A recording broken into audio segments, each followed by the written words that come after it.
One of the interesting things in this week's content is this link right here, which is how to accept form data.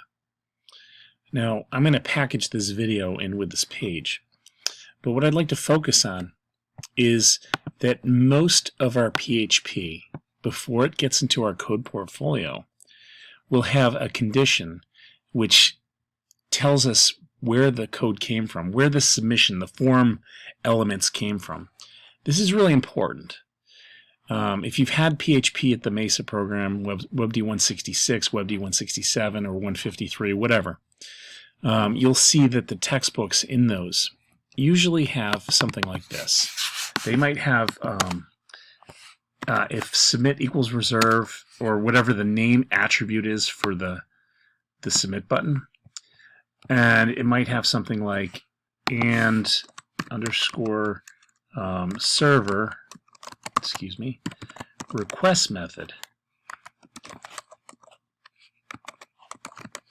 and that might be equal to post.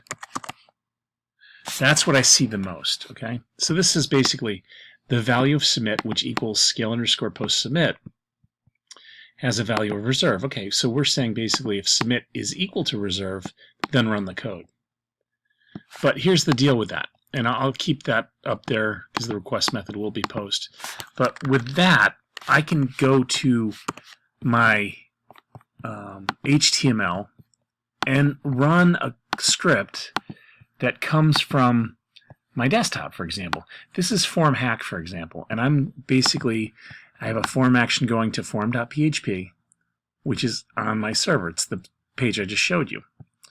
And it's not on my server. The data is coming from an external source. So what I can do now is test this, right? So this is form.php. If I go back to my file, we'll do, here it is right here. Users, this is the form hack, okay? Now I want you to take a close look at the URL when I do this, because this shouldn't be allowed to happen.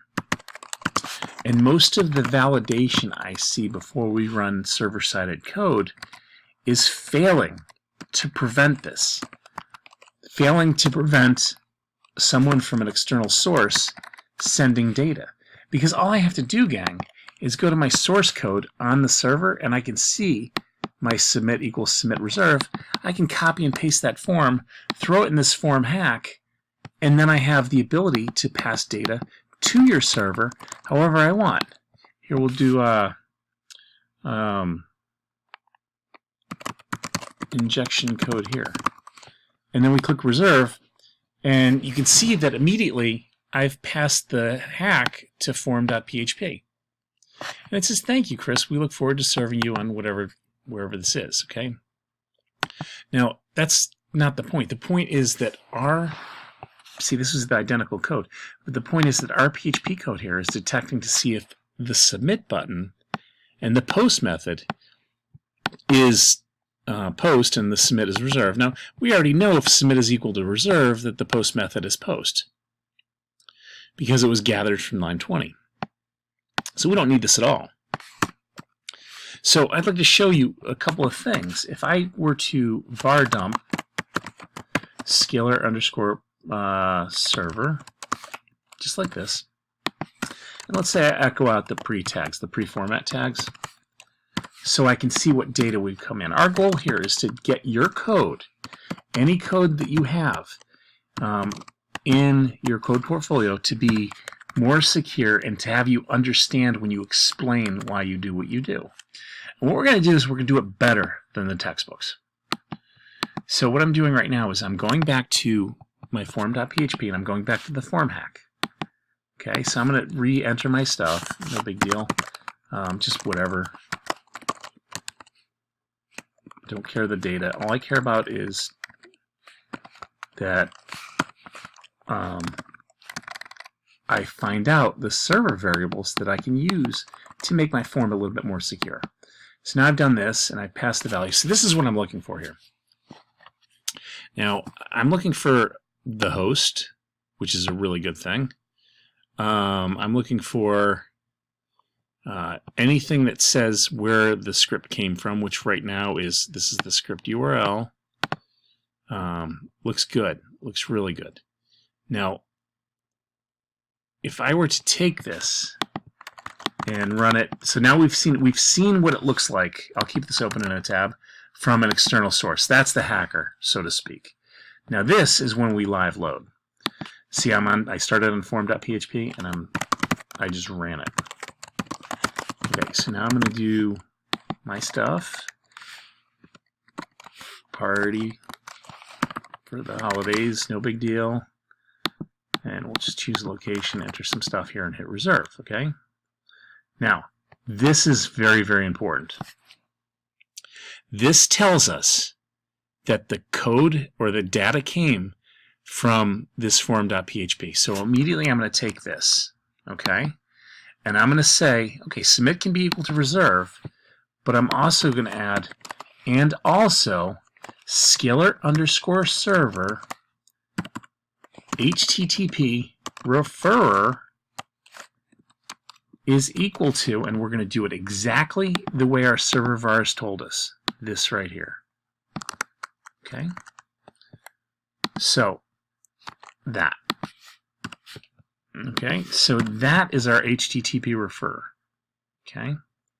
Now, keep in mind some of you may have come from HTTPS, in which case you can say HTTP referrer equals the HTTP, or, and you can use the bitwise operator here, HTTP referrer equals HTTPS. So either one of those conditions, since we're in the, those are all parenthesed off, that would be that. So now we know that the submit equals reserve. We know that the referrer is this. And we can even add more things to this because we know already it's post method. We know that the value is reserved, and we know the code came from here. So we could also add something like if Scalar_server,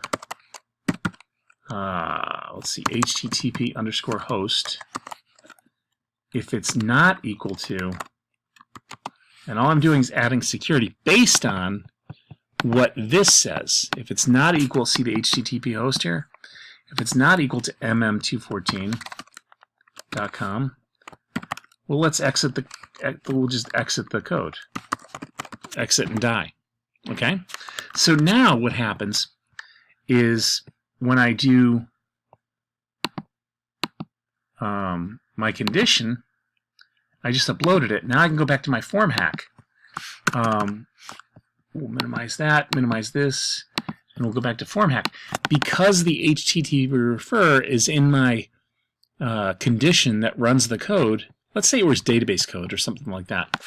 Now when I run this, I shouldn't get any result because the HTTP referrer will not be what I want. So we're letting this run for a second. We're going to make sure, there it ran, sorry. Jumped too quickly. Now I can enter anything here, right? And click reserve. And let's do, I did some validation here. I was using this for an HTML demo.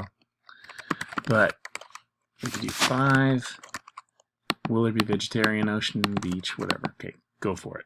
Now form, see now we have this, but our condition never ran because remember it was outputting all the values? And that's because you can't send form data from an external source, not from this domain. So the beautiful part of this is, excuse me, I'm in the wrong Sublime here, but it's that we exit if the host isn't this, and we only run the code if the submit button is accurate, and the refer is from the form.php or the secure form.php. And this is what you'll be given. But the idea here is to, again, now that you have your code samples together from last week, to go through this and make sure your PHP forms, any database entries, use this type of condition based on what you're doing. So when an employer asks you that open-ended question about how do you, what's your opinion of PHP? Tell me more about how you code. You can point to this and go, okay, that's how I'm going to do it, and this is why. Because the refer tells me where the code came from, where the data came from in a form, and now I've secured it and restricted it to only my own domain.